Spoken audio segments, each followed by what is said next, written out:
A big g'day to you. This is Jace back with round 2 of my 9.1.5 Arms Warrior PvP guide. This time we're going to cover Covenants, Soulbinds and Conduits. Before we get started, I just want to say thank you to those of you that watched video number 1. The response to the video was overwhelmingly positive and I really appreciated it. Alright, let's rip in. In the 9.1.5 meta, I think it's fair to say that all Warrior Covenant choices are viable and could be played to Gladiator. In saying this though, both Kyrian and Necrolord are the two strongest choices and the most represented in both the 2v2 and 3v3 brackets. Okay, 9.1.5 you can play between all 4 Covenant choices, which is pretty cool. All you'll need to do is reach 80 renown on one character, then you can come on over here to this bloke here, Ordara. Ordara is going to sell you a Broker Mark of Distinction for 500 gold. You're going to pick that up, it's going to increase your renown instantly to 40. Then all you need to do is farm the remaining 40 renown, and then bingo, off you go. So in this guide, I'm going to focus primarily on the Kyrian and Necrolord Covenants as they're the two dominant meta picks and I've played both of these Covenants myself. I think that they're both really good for different reasons, and if you're trying to decide between the two, I'll try and give you a hand to do this, but I'll start by telling you up front that there is no best choice between these two Covenants. The decision to play either Kyrian or Necrolord really comes down to the comps you enjoy playing and your individual playstyle. Another factor to consider too is whether or not you have consistent teammates, as people playing out of LFG will likely get the most out of Kyrian as it has access to a larger variety of comps. I want to give you some quick points on why Venthyr has seen a decrease in play in the 9.1.5 meta. And this is mostly attributed to Execute receiving a 10% increase to its damage, which did not include Condemn. So in 9.1, in addition to this, we also saw a decrease to the armor scaling, which hurt Venthyr, as Condemn actually is a magic ability and passed through the higher armor completely. It still does this, obviously, but it just decreased the benefit as you're no longer going through a larger amount of armor. I think Condemn and Venthyr is still great, especially into LFG, and I think in 2v2 as well, it has its place, as Death Sentence gives you essentially infinite mobility. It's very hard to be kited when you can just keep charging at people repeatedly with an ability that's going to hit them for a whole lot as well. Alright guys, the moment you've all been waiting for. Prepared a whole fucking presentation for this shit. But before I go through everything, got a lot of questions about whether or not I stream. You can find me at twitch.tv/Jacelad. Alright, let's get into this shit. In the blue corner, we've got Kyrian. And in the green corner, we've got Necrolord. Let the fucking showdown begin. To start with, let's look at the Covenant signature abilities for each Covenant. On the Kyrian side, we've got access to Spear of Bastion on a 1-minute cooldown. All targets hit are going to be tethered to the location for 4 seconds.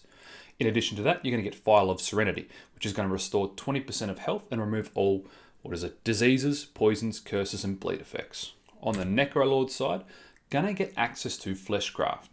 We all know that one. It's going to give you a shield for 30% of your max HP now after 9.1.5 began, and whilst channeling, damage is going to be reduced by 20%. In addition, you're going to get that big boy banner, grants you 400 mastery, grants this to your teammates, and you get increased movement speed, as well as not being able to be reduced below 100% movement speed. Alright, if we're going to make a decision between Kyrian and Necrolord, we really need to understand the benefits of picking either Covenant. So on the Kyrian side, you're going to get access to the Elysian Might Legendary, alongside Spear of Bastion, obviously. And the reason Spear of Bastion is so good is it provides excellent setup potential on a 1-minute cooldown, which lines up with every second Stormbolt. In addition to this, it's going to lock down our target, preventing them from kiting us in our goes, which allows you to make swaps to mobile targets like Mistweaver Monks, for example. And the final benefit of that spear is it can be used to peel alongside its offensive benefits. So it's really good for locking those targets down when they're chasing after your teammates or chasing after yourself, and then you can just, leap on out of there and get away. Another reason that this Covenant choice is so good is it gives you access to a self-heal ability, and we know that Warrior doesn't have access to this outside of this Covenant choice. So that is another reason to look at picking it up. In saying that though, you'll notice that the file has 3 charges. You'll get used to the first charge, and then you can't use charges 2 and 3 unless you get out of combat between each use, right? So it's good, but keep that part in mind.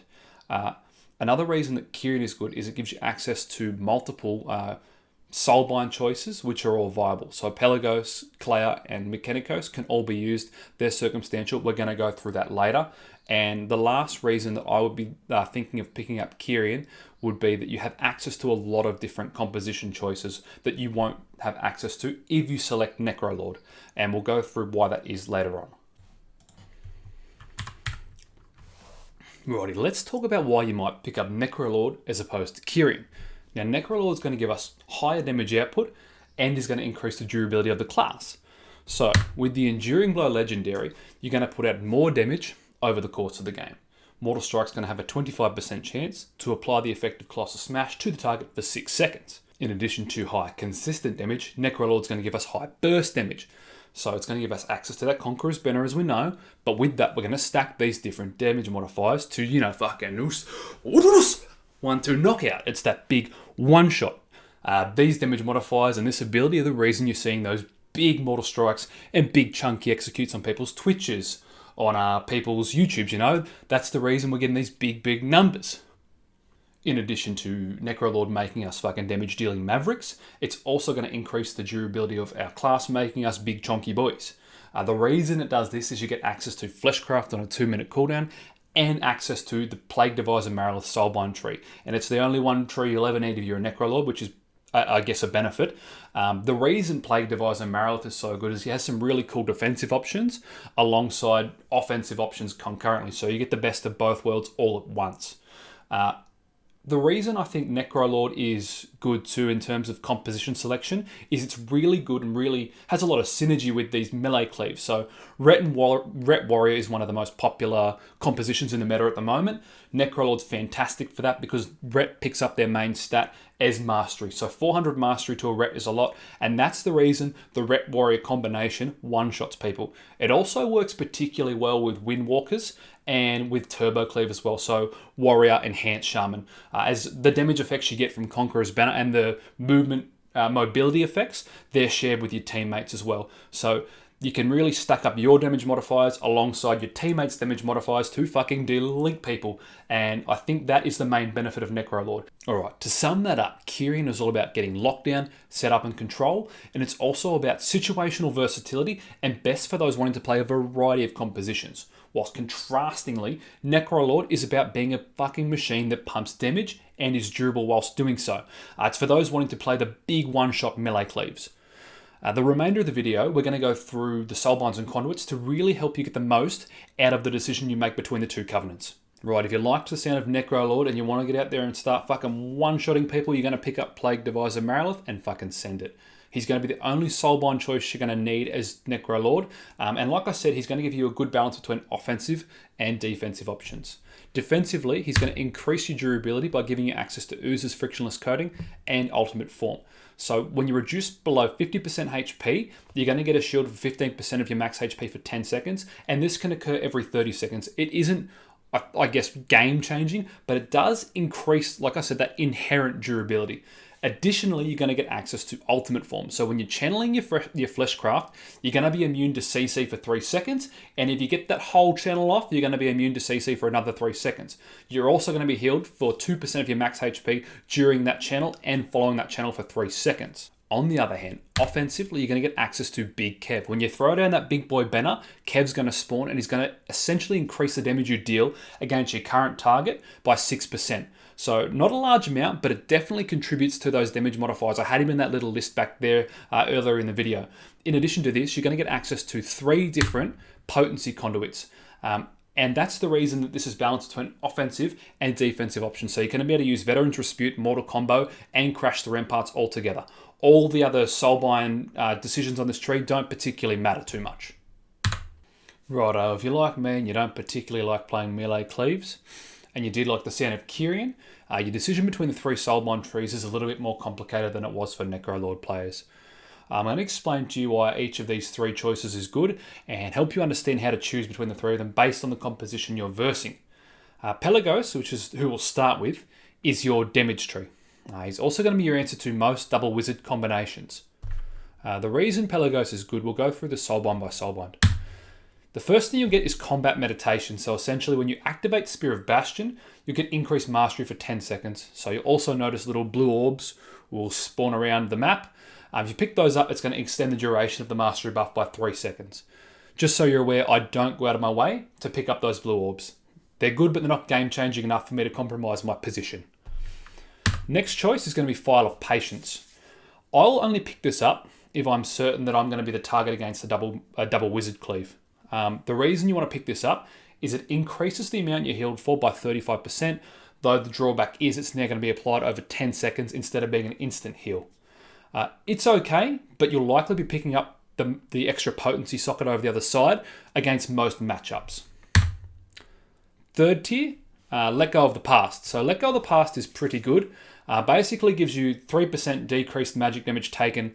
It feels a little bit lackluster compared to some of the other choices that are at the end of the tree here, but it is what it is, and it's not terrible. Next choice is going to be Path of the Devoted. So after recovering from a CC effect, you're going to take 20% reduced damage, and your movement can't be slowed beneath 90% for 5 seconds. And this effect can occur once every 30 seconds.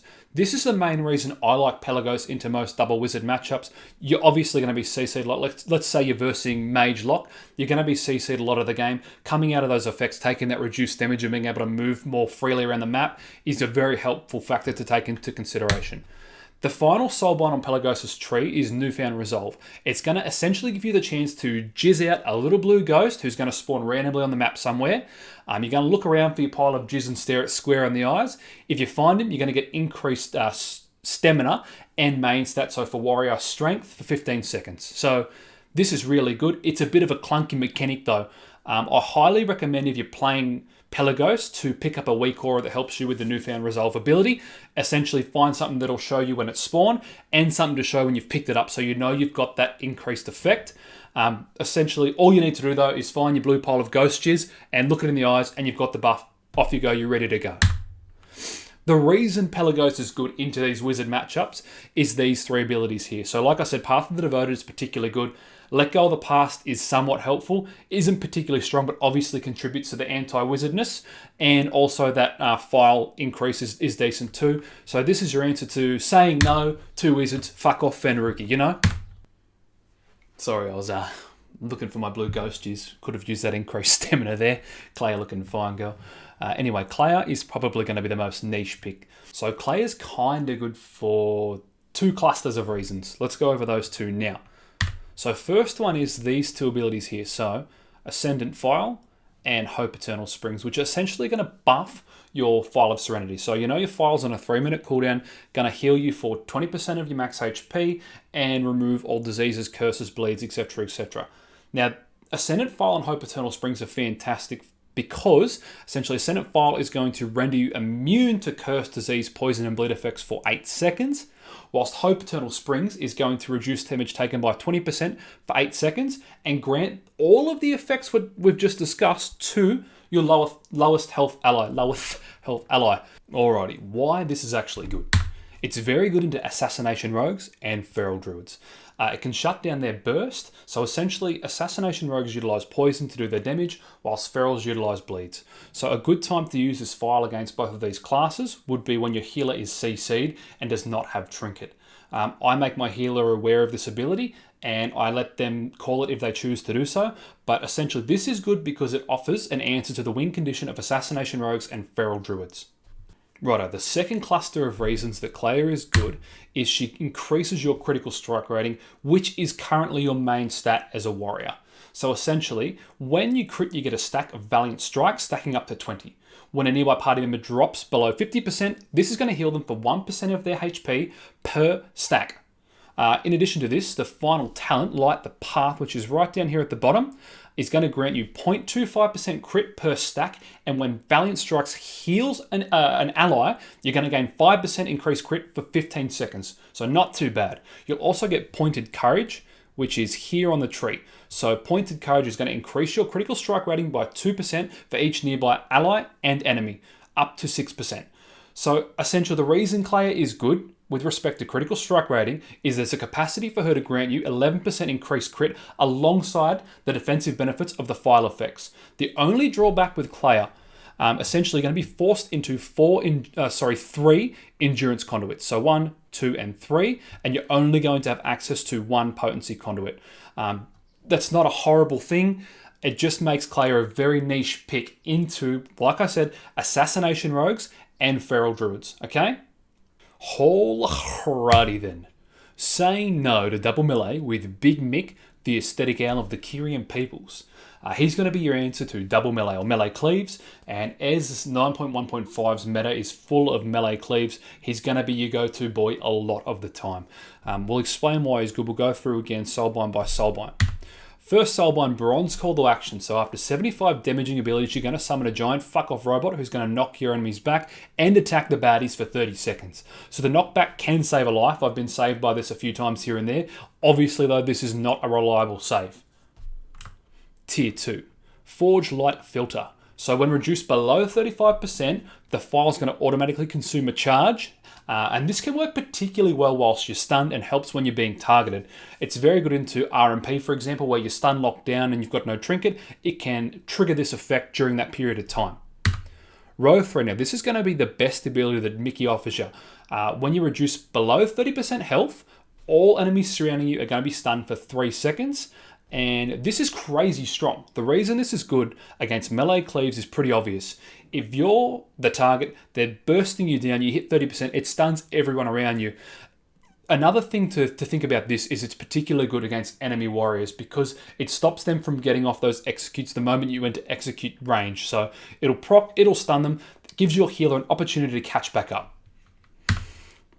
The next row of talents isn't particularly clear. You've got 2 choices over here.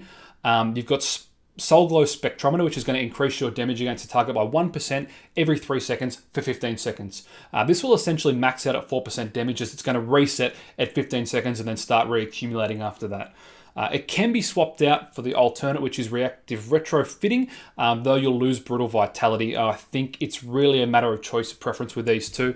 If you see on the tree here, you've essentially got a damage option and then you've got Brutal Vitality, a defensive option, versus over here you've got Reactive Retrofitting and this Piercing Howl Conduit as well. I think it's a much for muchness, but I think this side's going to come out just on top. All right, and your final choice here, well not choice, your final tier talent is going to be Effusive Enema Accelerator. This one's pretty good. Causes Spear of Bastion to deal additional damage, not a mountain of it, just a little bit, over 8 seconds, and reduces the cooldown of Spear of Bastion by 4 seconds for each enemy hit, up to 20 seconds. And it can reach a max of 5 enemies. So this is great into classes with pets such as Windwalkers or Demolocks, and is great into double melee in general as you're going to get a decreased cooldown on spears, which again is going to lock down targets for you on kill attempts, or alternatively it can be used as a defensive tool to peel for your teammates or to get away yourself. So why is Mikanikos good? Well, he offers a lot of melee range effects that are automatic and increase your durability when being trained. In addition, he's going to offer you those micro CCs that are really going to upset the melee idiots. He's not bad into casters, it's just that effects, for example, like Sparkling Drift Globe Core, won't be able to be utilized reliably against them. Okay, so I've taught you how to choose between the dominant Covenant picks. I've taught you about the Soulbind trees that go along with those Covenants. Now I want to teach you about the conduits that are going to socket into those Soulbind trees. We'll start with the potency conduits. So, on the Necrolord side, like I said, Plague Deviser Marileth is well-rounded. He's going to give you access to 3 potency conduit sockets, which is fantastic. You're going to be able to pick up Veteran's Dispute, you're going to be able to pick up Mortal Combo, and you're going to be able to pick up Crash the Ramparts. On the Kyrian side, it's going to be a little more variable, but I've put these in order of strength, essentially. So Mortal Combo is going to be your best potency choice, Crash the Ramparts is going to be second, and Piercing Verdict is going to be third. If you've got 3 sockets available, which you will with Pelagos, you can pick this one up. Let's talk about what they all do. Veterans Repute, Veterans Repute is going to give you a flat increase to strength when you use Conqueror's Banner. The reason this is going to be good is it's going to increase the potency of your burst when you pop that banner, and is going to stack alongside all of those other damage modifiers to make your burst absolutely fucking explosive. Throw out those bigger messes, throw out those big executes. Mortal Combo. The reason Mortal Combo is good is it's going to give you a chance to trigger a second Mortal Strike. This is good because, like I discussed in the last video, burst is very important right now. So triggering a second Mortal Strike is going to make your burst far more spiky and increase the damage during that period of time. And then Crash the Ramparts is going to give you a flat increase to the damage Overpower causes to the target. This isn't as good as the others, but it is still very good because it increases consistent damage, much like Enduring Blow does if you're playing Necrolord. On the Kyrian side, obviously we went through what these two do. Piercing Verdict is going to increase the instant damage and rage generation of Spear of Bastion by X% based on the item level of the Conduit. This isn't incredible, but it is still very good. That instant damage can be very high. Sometimes you'll randomly look at the damage logs and you'll see that Piercing Verdict or Spear of Bastion is the player's top damage. So there is a capacity there for that to be very powerful. In addition to that, the rage generation doesn't sound like much, but it is. It'll give you pretty much capped rage when you throw down the spear, which is going to let you burst down the target. As you know, you get that increased bonus damage to critical strike. So yeah, very good conduit choice there as well. Alrighty, let's move on to the endurance conduits. Again, I've ordered these based on their strength. So Stalwart Guardian is going to decrease the cooldown of your Die by the Sword. I don't know why that says Shield Wall. It's going to decrease the cooldown of your Die by the Sword. So your parry by a pretty large percentage. This is the best endurance conduit, if not the best conduit that warriors have available to them. Moving down from there, if you have access to a second endurance conduit socket, Brutal Vitality is going to be your second best choice. The damage you deal is essentially going to add to your active Ignore Pain. The percentage will relate to the item level of the conduit. This is, again, very strong. It increases that inherent durability of the class, much like, again, defensive stance and the Plague Deviser Marileth trees were discussed earlier. And the final choice, if you've got 3 endurance conduit sockets available to you and you need to pick a third up, it's going to be Condensed Animus Spear. Essentially, when you take damage, you're going to heal for 2.5% based on this conduit's item level of your max health, which is an effect that can occur once every 10 seconds. It's not amazing, but it definitely, again, increases the inherent durability of the class. The other 2 choices are far more potent than what this one is, though if you do have the conduit spots available for it, this will be the third choice you're going to pick up. Alrighty, on to the final decision you'll need to make. Finesse conduits. So the decision between finesse conduits is a little more variable than what the others are. I wouldn't say there's a best decision between these. They're all a little bit circumstantial. So essentially, Safeguard, I would say, is the best if it's relevant to the comp you're fighting and the situation. So let's say you know you're going to be the target. Obviously, Safeguard is going to be useless, in which case Inspiring Presence is going to become a better choice. The reason I say this is because it's going to give you an increase to Rallying Cry's duration and health granted, and therefore provide you with a bigger defensive cooldown to use upon yourself or for teammates, for example. It's flexible in that regard that this is for use on your teammates only, whilst Inspiring Presence is simply going to be used for anybody on your team. Disturb the Peace is your third and final choice. I think this is pretty good. It's strange though, as the item level increases of Disturb the Peace, you don't see much of an increase in the decrease to the cooldown of Piercing Howl. So it's very good, but again, circumstantial. I think when it comes to these 3 decisions, you can kind of pick what suits your playstyle and what you feel is good. But just know that if you're playing into a matchup where you're not going to be the target, Safeguard is definitely going to be the strongest choice. Alright guys, here's the short version. If you don't want to listen to the rest of the bullshit, here are your Soulbind builds. On the left, you've got the Necrolord, you've got Plague Deviser Marileth. He's going to be the only conduit choice you'll need. He's the best for you. Don't worry about the other 2 fuckers. On the right, we've got Kyrian. You've got Pelagos, Kleia, and you've got Mikanikos. So these are the 4 templates that I use. You can copy them and adjust them to suit you. Most of the selected conduits are going to be static, and any decisions you'll need to make will depend mostly on if you're going to be the kill target. For example, if you look at Plague Deviser Marileth and Pelagos, both are going to have you pick between Safeguard and Brutal Vitality. If you're the target, you want Brutal Vitality, and if not, you want Safeguard. The decisions are going to be very similar to that. Righto, I'm going to summarise this for you one last time. You want to pick Kyrian if you want a setup-based playstyle, and you want situational versatility with respect to your Soulbinds and the use of Spear of Bastion. You want to pick Necrolord if you just want to fucking send it and you want to pump damage.